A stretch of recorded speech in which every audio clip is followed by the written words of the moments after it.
com informação internacional, os protestos no Irã que marcou para amanhã a primeira execução de manifestante preso em protesto contra o governo. Os atos já deixaram mais de 2.000 mortos em cerca de 2 semanas. Inclusive, Rodrigo Lopes, essa execução de manifestante ocorre sem qualquer tipo de direito de defesa. Boa tarde. Boa tarde, Pedro. Boa tarde aos ouvintes. Pois é, infelizmente já temos essa confirmação por parte do regime iraniano da condenação à morte e morte por enforcamento do manifestante Erfan Soltani, de 26 anos, que foi detido na quinta-feira da semana passada, próximo à sua casa, durante essa onda de manifestações que varre o Irã.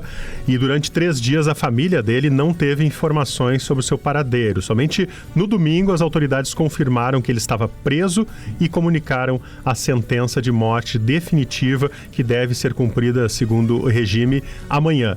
Ele é morador de uma cidade chamada Fardis, que fica num subúrbio lá na região metropolitana de Teherã, trabalhava na indústria do vestuário e havia ingressado recentemente numa empresa privada. E, de acordo com o site de notícias independente Iran Wire, amigos o descreveram como um jovem apaixonado por moda, esportes e musculação. Interesses que a gente observa também no perfil dele, uma das poucas contas que ainda não foram apagadas pelas autoridades. E, Pedro, cresce, de fato, a preocupação sobre uma resposta dos Estados Unidos, né? Os Estados Unidos que atacaram a Venezuela no dia 3 de janeiro, levaram a derrubada de Nicolás Maduro e agora miram o Irã, país que está bastante fragilizado no ponto de vista geopolítico depois dos ataques de 7 de outubro em Israel, da guerra de 12 dias com Israel no ano passado, os ataques americanos sofridos nas usinas nucleares daquela região. Então, o Irã, que já foi uma potência naquela região, hoje está bastante fragilizado.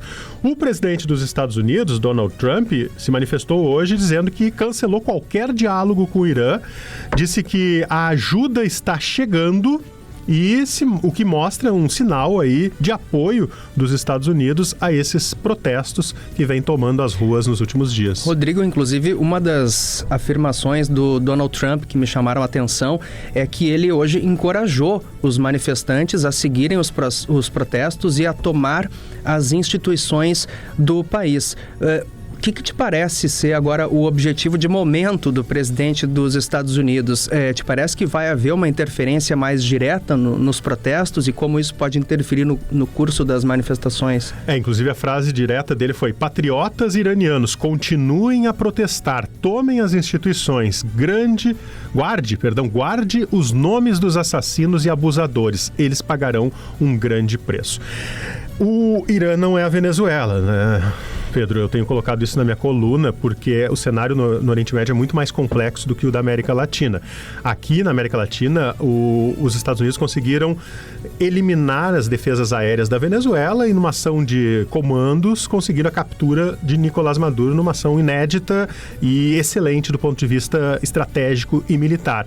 O Irã, embora fragilizado, como eu comentei, pelos conflitos atuais, ainda tem alguma capacidade bélica, ainda tem, por exemplo, a capacidade de lançar mísseis e foguetes contra as bases militares dos Estados Unidos naquela região, como Al-Udeid, que fica no Catar.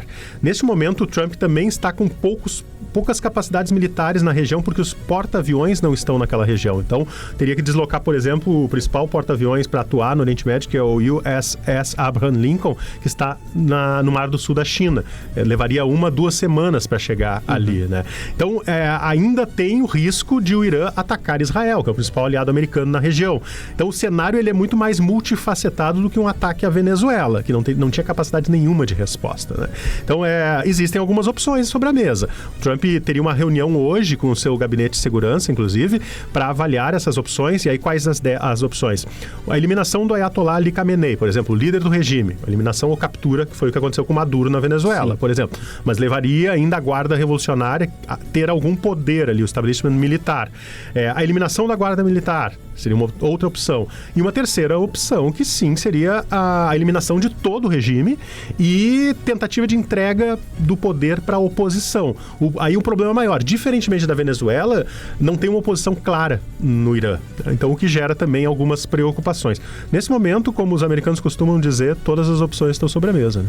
Perfeito. Rodrigo Lopes, com a análise do complexo cenário internacional que temos neste início de 2026.